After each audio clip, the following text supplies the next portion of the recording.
Guys আজকে দেখো আমি কত সুন্দর কত কি রান্না করেছি। জাস্ট আজকে হচ্ছে সানডে, আর আজকের এই সানডের দিনে আমার মর্নিংয়ে ডিউটি ছিল, করে এসে তারপরে ফ্রেশ হয়ে ঘুমিয়ে টুমিয়ে নিয়েছি, আর সন্ধে 7টার দিকে গেছিলাম বাজারে। তো সানডেতে নানা রকম ফিশ আসে, মানে এখানে ফ্রেশ ফিশ আছে। তো এখানে জাস্ট একটা ফিশ এনেছি, সেখানে দেখলাম যে এই যে ডিমটা দেখতে পাচ্ছ এর ডবল হয়েছিল। আমি আর আমার বন্ধু দুজন ভাগ করে নিয়েছিলাম মাছটা, আর এত ডিম দিয়ে কি রান্না করব ভেবে দেখতে পাচ্ছ এই যে রান্না করেছি। তো কি কি রান্না করেছি চলো আজকে তোমাদের দেখাই, ঠিক আছে। যেহেতু আজকে আজকে এতগুলো রান্না করার কারণ হচ্ছে, মানে এই যে ডিমটা হঠাৎ করে হয়ে যাবে বুঝতে পারিনি, মানে মাছের ভেতরে ডিম, মাছ কাটার পরে দেখলাম। আর আজকের সানডেতে সবাই বাইরে অনেকে চলে যায় ঘুরতে টুরতে, তার জন্য আজকে কিচেন পুরো একদম ফাঁকা, তাই ভাবলাম একটু রান্না করি। তাই দেখতে পাচ্ছ এখানে কত রকমের রান্না করেছি। এর মাঝে মা ফোন করেছিল, তো মাকে আমি যখন বললাম যে এত কিছু রান্না করছি, তখন আমাকে বলছে আরে এত কিছু রান্না করছিস, তো কী করে রান্না করছিস এত কিছু। আমি তাই বললাম যে আজকে একটু মনটা চেয়েছে তাই এত কিছু রান্না করছি। তো যাই হোক, যখন মন চায় তখন হোস্টেলে রান্না করতে ইচ্ছা হয়, যখন না মন চায় তখন তো খুব বিরক্ত লাগে, মনে হয় যেন বাইরে যাই গিয়ে খেয়ে আসি। তো যাই হোক, আজকে এত কিছু রান্না করেছি। কি কি রান্না করেছি তোমাদের দেখাই।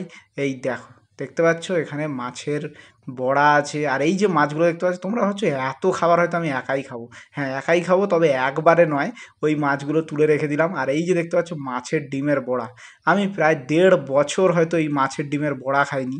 তো আজকে আমি সেটাকে সুন্দর করে পেঁয়াজ লঙ্কা দিয়ে সুন্দর করে বানিয়েছি।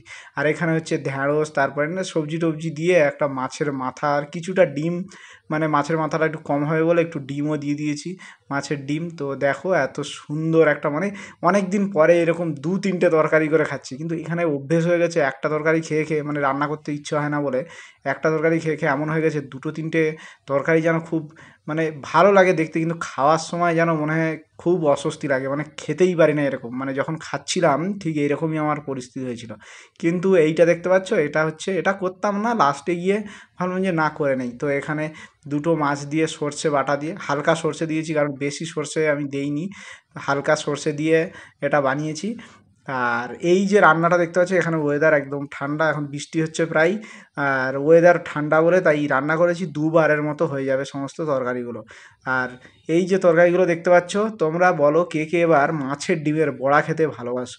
মানে আমি তো বেশ ভালোই বাসি, আর কিন্তু পাই না, আজকে পেয়েছি তাই বানিয়েছি। আর মাছের পিসগুলো আজকে তার জন্য একটু ছোট হয়ে গেছে, মানে যেহেতু ডিম ভিতরে ছিল, পিসগুলো ঠিক একদম মানে করুণ অবস্থা পিসগুলো। তো যাই হোক, কোনো রকম এই যে রান্না করেছি দেখতে পাচ্ছ, প্রায় 3 রকম, হ্যাঁ 3 রকম রান্না করেছি। আর সত্যি দেখতে তো আমার, মানে আমার খুবই ভালো লাগছে, অনেক দিন পর আমি এত কিছু রান্না করেছি।